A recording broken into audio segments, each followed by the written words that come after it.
Okay, so hi everybody. My name is Miss Walsh. I'm going to be your tourism lecturer for the next 10 weeks. Um, some of you would have seen me around school prior to the lockdown, so you would have recognised me. Some of you not. So hi for those people who I've not seen before or who have not seen me before. Okay, so in tourism one, in all the papers that you do, there'll be a series of learning outcomes.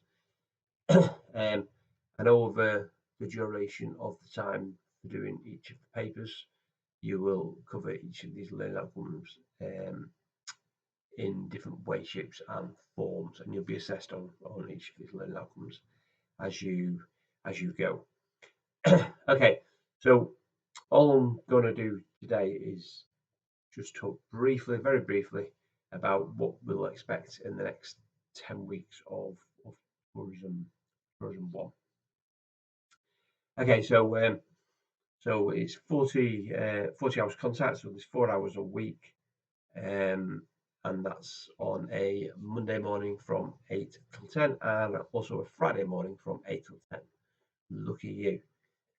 um, Also, it's quite important for you to be thinking and considering the work outside of the classroom that should take place as well. And this not just for tourism, but all the papers that you do, which will be which equate to roughly a further 60 hours. Okay, so about 6 hours per week outside of the classroom. That together makes up 100 hours, and that's where the 10 credits come from. Okay, so by the end of this course in 10 weeks' time, you should be able to be aware of what tourism is, what the tourism industry is, and its importance both internationally and domestically. It's a little bit strange at the moment because we've obviously got closed borders from COVID-19. Um, so at the moment, no one's a tourist. When we come out of various stages, it'll be envisaged that for quite a while we will have just domestic tourism, but we'll be aware of the value of domestic tourism to New Zealand, which actually copied in various other parts of the world as well. Um, so over this course, we will look at 3 different learning outcomes. We'll look at the basic principles of tourism, we'll demonstrate and explain concepts of tourism, and we'll look at a range of tourism data, both from the domestic and the international point of view. Now, there will also be a range of different things that we will look at, the content. These might be interconnected every week. Some weeks it might be just one content alone, and this will vary very much dependent on how the course progresses. So not all courses run exactly the same because sometimes you run a little bit faster, sometimes you run a bit slower, etc. Okay. So over the next 10 weeks, we'll look at some definitions of what tourism is, who tourists are, what day trippers are, what excursionists are, various other kind of forms. We will look at this in line with what the academics say, what the official definitions are, and we'll also, or you guys will start to think about how maybe those definitions are a little bit wrong, and maybe you personally could come up with some better definitions, the ones that better reflect tourism in the 21st century, perhaps. We'll also look at a very brief history of tourism. I say very brief because we're not going to go back a million years and look at the first tourists and first cavemen tourists, etc. It's going to be just significant events that happened that have led us to where we are now in 2020. We're going to look at different types of tourists as well. All tourists are different. All tourists, even traveling within a family group, are all different. And that's what makes tourism really, really interesting. There's all these different types of tourists. We all want different things. Someone can be a different type of tourist throughout various parts of the day, for instance, and how that kind of all links together. We'll look at tourism geography, various places where people and tourists go to, where they come from as well within tourism flows, and how they get from point A to point B, or point C, D, E, F, etc., etc. And have a look at that travel that people generally do, whether that's from a domestic or an international point of view. We'll have a look at some aspects of sustainable tourism management as well, very, very basic levels, and this will be continued actually all the way through to the third and final year of your degree. We'll look at some. Again, we'll introduce you, or I'll introduce you to some of the key theories of tourism, but only again from a very basic introductory level. Okay. Again, these theories will run all the way through the 3 years, and so in this first 10 weeks, we will look at it from a very basic level. We'll introduce you to things. We'll get you to remember these things. We'll apply them to the different destinations, the different models. We'll look at about 3 different theoretical models. We'll look at something called Richard Butler's Tourism Area Life Cycle from 1980. We'll look at LIPA's Whole Tourism System model from 1995, and we'll look at Stanley Plogg's model of centricism, which links to tourism typologies from 1974 as well. Butler's Tourism Area Life Cycle links into destination development, how destinations go through a development, through having very few tourists, through not even being a tourist destination, to becoming a really, really important part of tourism being a really important part of a town or a city's or even a country's infrastructure. We'll look at some statistics even regarding domestic tourism, and we'll look at some statistics on international tourism, both within New Zealand and external across other parts of the world as well. Now, within Tourism 1 now, there is now one assessment. For the last few semesters, there's been 2 assessments. There's been an essay and an exam. Now, the the essay is due in the 10th week of the program. Okay, and the essay covers those 3 learning outcomes that you see above. Now, what is really, really important is for you to understand that during this assessment, this will be through what we call a formative process. Okay, a formative process is a process where you as a student will keep handing in various parts of the essay to me each week, most weeks from about week 4 onwards, and I will give feedback on each individual part of the essay. That happens from week 4 right the way through to week 9, and each part is not many words in each part, so don't worry about that. But by week 10, the idea is that your academic writing skills will have improved quite a lot. Okay, that is the theory of what we're doing.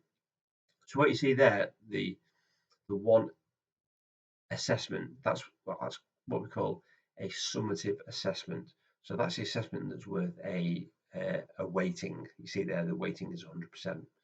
You have, I think off the top of my head, 6 or 7 assessments, draft copies of the assessment for you to submit each, the first part, second part, etc., etc.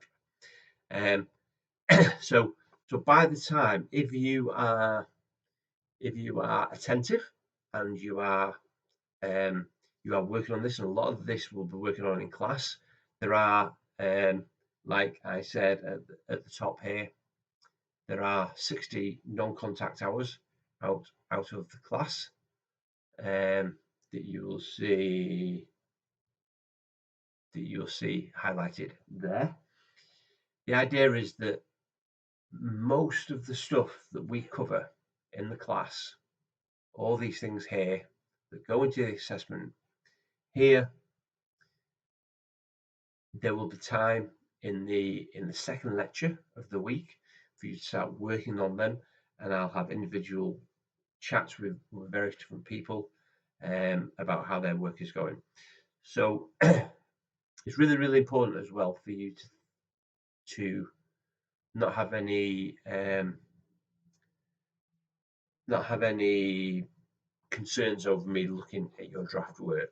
Okay, the whole point of this whole exercise is for me and you each individually to work together to ensure that you get the very best grade at the end. Okay. Last semester there was, and in fact, people who I see more draft work from get better results. Okay, because I know they're on track. They've corrected any errors, and they're improving their mark all the time. The people who I don't see draft work of very often get the poorer results and struggle to pass the paper, perhaps. Okay, so there is a degree of ownership for each and every one of you, and that's given to a level of maturity, something that might have been a little bit different from school or your previous educational establishment that you were at. But don't worry, that'll make all sense when you when we come to that. Now I'm just going to close that window and just open another window. Now, also what you see here, and this is all on Canvas, is what we call the delivery and assessment schedule. Okay, so on this it says my name, my extension number at PIMS, although I'm not at PIMS at the moment, through to July because of the COVID-19. So my email, you can always contact me via email, okay, and I'm pretty quick at responding to emails. There's various sources there that I would recommend you to look at. The web sources is for their Ministry of Business, Innovation and Enterprise, New Zealand Government, TIA, Tourism Industry Aotearoa, Tourism New Zealand as well, and a digital source there for you to look at. There's the assessment again that was linked on the on the course outline. Successful completion is that assessment. Okay, that's what level 5 constitutes. That's what you're on now as part of the three-year degree. And then we have the different aspects that are due in. These are things that we'll cover each and every week. Okay, whether it be on a Monday or a Friday, these are things that we will go through, hopefully in this order. Okay, like I say, some groups this goes a little faster, some groups it goes a little slower. That doesn't matter. I'm at your call for how that happens. So there are various questions on here that will be answered. So the idea is that there's questions, and each week. So in week 2, for instance, there's 9 different questions there, right from what do these images portray to you, right through to what are outbound, inbound tourists, etc. And then looking at the history of tourism, this links into the course outline. Destination development, looking at Butler's tourism area life cycle, tourist typologies, looking at some statistics, international statistics, stats through New Zealand, tourists coming to New Zealand, tourists within New Zealand as well. The geography, tourism flows, tourism sustainability, etc. We'll look at LIPA's tourism system model. We'll look at tourism sustainability, and then in week 10, that'll be the wrap up with your final assessments given in. And also, and again, this is on one of the modules on Canvas, your summative assessment, 3 learning outcomes, and here we actually have, and I said earlier that each section is not many words that you have to do. 300 words for each part. So 300 words for the definitions. You'll have references in there as well. Destination development, tourist typologies, statistics, etc., etc. Okay.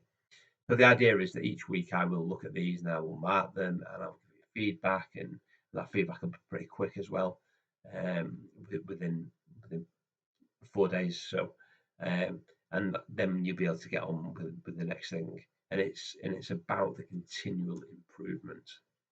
Okay, and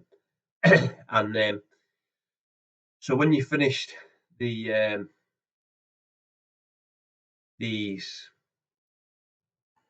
1, 2, 3, 4, 5, these 6 areas, your final draft will then be talking about the essay introduction. So you'll write your conclusion, and then you'll actually write your introduction last, and then everything will flow. But we'll go in through that through time, and also Miss Sarah for academic skills will also guide you through this process. Okay, that's when it is, week 10. I can't remember what day, and that will be coming out to you in due course by Mr. Delovich. 2,400 words. I'm not bothered if you go over that word count. Sometimes it might be a little bit difficult to go under that word count given the amount of details you've got to do up there. And that will be given back to you. It'll be available on Canvas for you to look at for however long you are a student at PIMS, and you have access to Canvas. Okay, so we've also, what's really important for you all to be aware of is the use of a rubric. Okay, the rubric goes from the right hand side here to the left hand side, where you've not done something: poor, average, very good, excellent, A, B, C, D, or E grade. Okay, and by using this actually almost tells you what you have to do. So if we look at the definitions, for instance, that's worth 20 marks. Okay, so if you do a really good job, you could get 20 out of 20, for instance. If you don't do anything, if you don't write anything about any definitions of tourism or day trippers or excursionists, etc., you'll get 0. Okay, the chances of you getting 0 are very remote if you've been handed in draft work throughout the 10 weeks. Okay, if someone had been handed in draft work throughout the 10 weeks and they've been working with me, then really the minimum they should be at is around here, really. Okay, looking at tourism typologies, etc. Now, one thing that's you may find a little bit trickier is the referencing. Okay, now this again is working in with things like research, with Miss Hutchins, with academic skills, with Miss Jameson Smith. So at the start, you may not know, or you may know very little about APA referencing. You may never heard of APA referencing. The idea is by the end of the 10 weeks that you will be not experts, because I wouldn't say anyone is a true expert, but you might be more comfortable with APA referencing. And that's the assignment. And I'm going to talk about this a little bit, or I will talk about this each week when we go through various different aspects of this. So the assignment is out of 200 marks. Don't worry about that as a percentage. Okay, 2 very different things. But yes, all this will be made clear, and this is something that we will talk about week after week after week. Okay, so this is the relevance of what we will be doing in the 10 weeks of Tourism 1. Okay, so the idea is obviously that by the end of July 2020, when we've completed this 10 weeks of Tourism 1 Visual Academics, then you will be able to revert to all these learning outcomes. You will be able to identify all these learning outcomes. You'll be able to talk about this indicative content, etc. Okay. So I will see you all on the first Monday at 8 o'clock in the morning. I'm really looking forward to it. And hopefully we're going to have some good times. We're going to start thinking about tourism in light of what's going on in the world at the moment as well. It may take a very different form this semester, the paper. I will allow you to talk and engage and get your ideas across as well. So hopefully we're going to have a lot of fun. Okay. Until we meet again, I'll bid you goodbye.